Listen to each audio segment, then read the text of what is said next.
સંત શિરોમણી શ્રી ગુરુ રવિદાસ મહારાજની 650મી જન્મજયંતિ નિમિત્તે ડભોઈમાં ભક્તિભાવ અને શ્રદ્ધાપૂર્વક વિશેષ ધાર્મિક કાર્યક્રમનું આયોજન કરવામાં આવ્યું હતું. ભાજપ સંગઠન દ્વારા આયોજિત આ કાર્યક્રમમાં કાશી સ્થિત ગુરુ રવિદાસજીના જન્મસ્થળ સીર ગોવર્ધનપુરની પવિત્ર માટીથી ભરેલા કળશનું વિશેષ પૂજન કરવામાં આવ્યું હતું.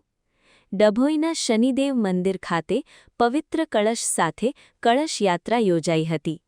આ પ્રસંગે ડભોઈના ધારાસભ્ય શૈલેષભાઈ મહેતા મુખ્ય મહેમાન તરીકે ઉપસ્થિત રહ્યા હતા.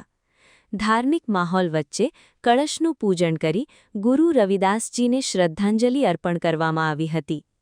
રવિદાસજીના નામના કળશની યાત્રા કાઢવામાં આવી છે. એના ભાગરૂપે દરબાવતી નગરીમાં આજે કળશનું પૂજન કરવામાં આવ્યું અને કળશ યાત્રાની શરૂઆત કરવામાં આવી છે. દરબાવતી નગરના 9 વોર્ડમાં આ કળશની યાત્રા થશે. મંદિરોમાં એનું પૂજા થશે. રવિદાસજીને જે માર્ગ પર એ ચાલ્યા હતા અને જેમને સૂત્ર આપ્યું હતું કે અસ્પૃશ્યતા નિવારણ, જે એ જમાનામાં એટલે કે 15-16મી સદીમાં જ્યારે એક રવિદાસજી હતા ત્યારે અસ્પૃશ્યતાનું ખૂબ મોટું ચલણ હતું. ત્યારે એ દૂર કરવા માટે લોકોમાં જ્ઞાન વધે એના માટે જ્ઞાન આપવાનું કામ, સાથે જ કોઈ ભૂખ્યું ના રહે એના માટે અન્નદાનનું મહત્ત્વ એમણે સમજાવ્યું.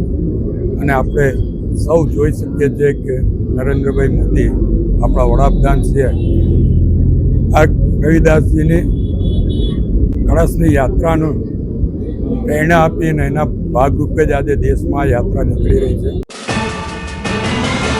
યુટ્યુબ પર KNK મીડિયા નેટવર્કને સબસ્ક્રાઇબ કરો, ફેસબુક અને ઇન્સ્ટાગ્રામ પર ફોલો કરો અને દરેક પોસ્ટને લાઇક અને શેર કરવાનું ભૂલશો નહીં.